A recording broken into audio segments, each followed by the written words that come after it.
مقصد کے تعین کے بعد کامیابی کی دوسری شرط مقصد کے حصول کی تڑپ اور لگن ہے۔ یہ لگن اتنی شدید ہو کہ انسان اس کے حصول کی تگ و دو درمیان میں ترک نہ کر دے۔ اکثر لوگوں کی زندگی کا مقصد تو ہوتا ہے، لیکن وہ اس کے حصول کے لیے مسلسل تذبذب کا شکار رہتے ہیں، کیونکہ وہ ناکامی سے خوفزدہ ہوتے ہیں، مقصد کے حصول کے لیے درکار محنت سے جی چراتے ہیں، مقصد کی صداقت پر غیر محکم یقین کا فقدان ہوتا ہے، ناکامی کا خوف اور اپنی صلاحیتوں پر اعتقاد کی کمی انسان کو مقصد کے حصول کی کوشش سے دور رکھتی ہے۔ کامیابی صرف یہی نہیں کہ آپ منزل پر پہنچ جائیں، اگر منزل سے کچھ پیچھے بھی رہ جائیں اور آپ اگر بغور جائزہ لیں تو آپ اس سفر کے دوران کئی اور منازل طے کر چکے ہوتے ہیں جو بجائے خود کامیابی کا درجہ رکھتی ہیں۔ ہر انسان یہ صلاحیت رکھتا ہے کہ وہ ہر اس چیز کو حاصل کر لے جس کا ارادہ اس نے کیا ہو۔ دسمبر 1956 میں روس کے ہنگری پر قبضے کے بعد اینڈریو فرار ہو کر آسٹریلیا گیا اور وہاں سے نیو یارک۔ اس کا باپ گوالا اور ماں کلرک تھی۔ غربت کی وجہ سے وہ تعلیم حاصل کرنے سے محروم رہا تھا اور مزدوری کر کے گزر اوقات چلاتا تھا۔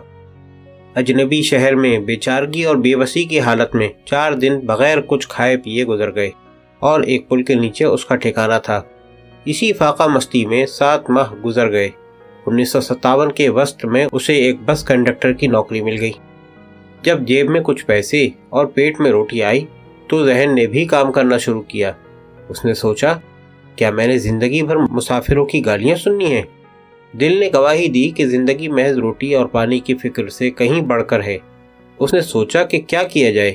جواب آیا کہ ترقی اور کامیابی کے راستے علم سے نکلتے ہیں۔ پھر سوچا کہ تعلیم کے لیے تو کافی رقم درکار ہے، جبکہ وہ مشکل سے پیٹ کا ایندھن پورا کر پاتا ہے۔ اس نے ارادہ کیا کہ وہ دن میں 1 بار کھانا کھائے گا اور ریل یا بس کے بجائے پیدل سفر کرے گا۔ 6 ماہ میں اس نے اتنے پیسے جمع کر لیے کہ سٹی کالج نیو یارک میں داخلہ لے سکے۔ اینڈریو گروو کی انگریزی بہت ہی واجبی اور سائنس کا علم نہ ہونے کے برابر تھا، لیکن وہ پھر بھی پڑھائی میں ماڈرن سائنسز رکھنے پر مصر تھا۔ جب اس کا اصرار ضد میں بدلنے لگا تو پرنسپل ساتھیوں کی طرف مڑ کر بولا، اگر کوئی 4 فٹ کا بونا 10 فٹ اونچی چھلانگ لگانا چاہے تو ہم اسے روکنے والے کون ہوتے ہیں؟ پرنسپل کا یہ فقرہ اس کے دماغ میں اٹک کر رہ گیا اور آنے والے دنوں میں اس کے لیے مہمیز کا کام دیتا رہا۔ 1964 کی ایک رات جب اس نے اپنی گرل فرینڈ ایوا سے اپنے مقصد کا تذکرہ کیا کہ وہ دنیا کا سب سے بڑا انسان بننا چاہتا ہے تو اس کا رویہ اینڈریو کے لیے خلاف توقع تھا۔ اینڈریو، ماؤنٹ ایوریسٹ یقیناً بہت اونچی ہے، لیکن انسان کے حوصلوں کے سامنے بہت چھوٹی ہے۔ اس کو سر کرنے والے بھی انسان ہی تھے، 150 پاؤنڈ وزنی، 2 آنکھوں، 2 ہاتھ اور 1 پاؤں دماغ والے انسان۔ آخر تم ان میں سے ایک کیوں نہیں ہو سکتے؟ ایوا نے جواب دیا۔ ہاں ایوا، صرف عقل اور محنت لوگوں کو بڑا بناتی ہے اور میرے پاس دونوں ہیں۔ 1967 میں اس کی زندگی نے ایک اور کروٹ لی۔ اس نے گارڈن مور اور رابرٹ نائس کے ساتھ مل کر انٹیل کی بنیاد رکھی۔ اس کے چھوٹے سے دفتر کو دیکھ کر کوئی شخص یہ نہیں کہہ سکتا تھا کہ صرف 8 برس بعد انٹیل امریکہ میں بزنس کے ریکارڈ توڑ دے گی، لیکن اینڈریو کو اس کا یقین تھا اور یہی یقین اس کا اصل سرمایہ تھا۔ اینڈریو گروو کا نام آج دنیا کی 7ویں بڑی فرم کے ساتھ آتا ہے۔ اس کمپنی کے اثاثے $50 بلین سے زیادہ ہیں اور یہ ہر سال $5.1 بلین سے زیادہ کا منافع کماتی ہے۔ اینڈریو کے ذاتی اثاثے $300 ملین ہیں۔ 1997 میں اینڈریو کو مین آف دی ایئر قرار دیا گیا۔ ٹائم میگزین کی ٹیم نے انٹرویو کے دوران اس سے سوال کیا، کیا آپ دنیا کے بے روزگار لوگوں کو کوئی پیغام دینا چاہیں گے؟ اس نے ایک لمحے کے لیے آنکھیں بند کی، لمبا سانس لیا اور پھر صحافیوں سے مخاطب ہوا۔ میرے خیال میں دنیا میں کوئی بے روزگار نہیں۔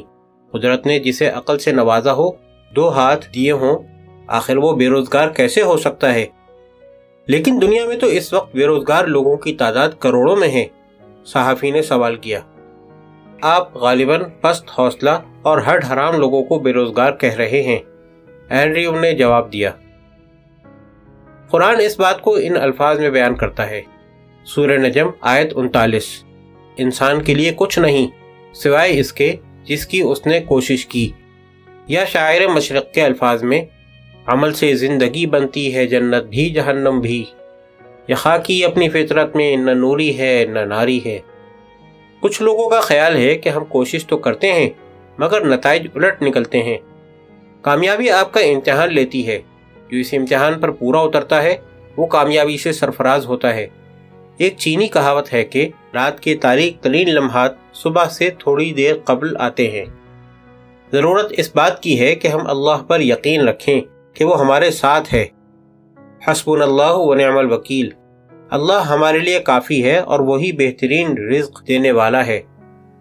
سورہ بقرہ کی آیت 186 کا ترجمہ ہے، میرے بندے تم سے میرے متعلق سوال کریں تو انہیں بتا دو کہ میں ان سے بہت قریب ہوں۔ جب اللہ تعالی ہمارے اتنا قریب اور ہمارے لیے کافی ہے تو پھر گھبرانا کیسا؟ اور پھر ناکامی کی وجوہات ڈھونڈنے سے انسان کی صلاحیتوں پر منفی اثر ہوتا ہے۔ ماہرین نفسیات کے مطابق جب تک آپ اپنی ناکامی کی وجوہات ڈھونڈتے رہتے ہیں، آپ کا ذہن آپ کو کوشش کرنے سے روکتا رہتا ہے۔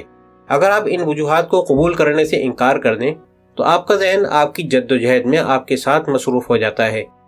جب ہم بامقصد زندگی نہیں گزار رہے ہوتے تو ہماری توجہ اس بات پر ہوتی ہے کہ کام میں صرف اتنی محنت کی جائے کہ کسی کو شکایت کا موقع نہ ملے، مگر جب ہم بامقصد زندگی گزارتے ہیں تو ہم کام صرف وقت گزارنے کے لیے یا محض نمٹانے کے لیے نہیں کر رہے ہوتے، بلکہ اس کام سے لطف اندوز ہوتے ہیں۔ جب آپ کام میں لطف محسوس کرتے ہیں تو آپ کی کارکردگی بھی بہتر ہو جاتی ہے اور لوگ آپ کے ساتھ کام کر کے، آپ کے ساتھ کاروبار کر کے خوشی محسوس کرتے ہیں۔